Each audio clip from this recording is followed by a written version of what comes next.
አሁን ይህን ቪዲዮ ሁሉም ሲያዩት ማዲያት ግን እውነት ይጠፋል? ምንም አይነት ሳይድ ኢፌክት የለውም? ተፈጥሯዊ ነው ወይስ ክሬም ነው? በሳምንት ስንት ጊዜ ነው የምንጠቀመው? ስናቆመው ተመልሶ ይመጣ ይሆን? ብዙ ጊዜ የቆየ ማዲያት አለብኝ፣ እሱን ያጠፋል። ብጉር አለብኝ፣ የብጉር ጠባሳም አለብኝ፣ እሱ ሲጠፋ ይሆን? ደግሞ በማንኪያ አስቀባይተው ወይም በማንኪያ የሚያድን እንዳይመስላቸው በእጄ ላሳያቸው። ከሳምንት በኋላ ሰርግ አለብኝ፣ በሳምንት ውስጥ ይጠፋል ይሉኛል። ደግሞ አይ አሁን ልታጠበው ወይስ ላቆየው? ትንሽ 15 ደቂቃ በቂው ነው። ግን 30 ላድርገው እንዴ? በደንብ ማሳጅ ላድርገው ወይስ? እኔ በወተት ነው የተቀባሁት። ፊታችሁ ደረቅ ከሆነ በወተት ተጠቀሙት።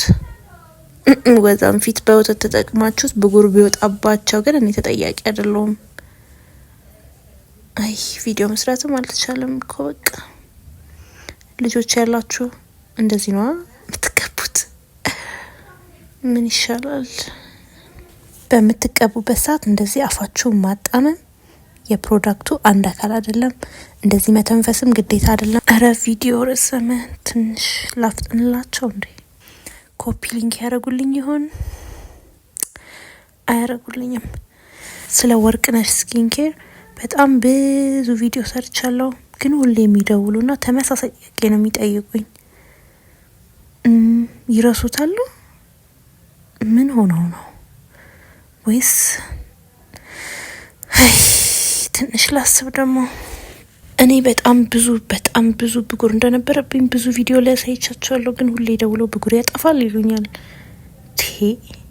ታዲያ የኔ በማጂክ የጠፋ ነው እንደሚመስላቸው? ለምን የማይሰሙኝ? በቃ እንደውም ልታጠበው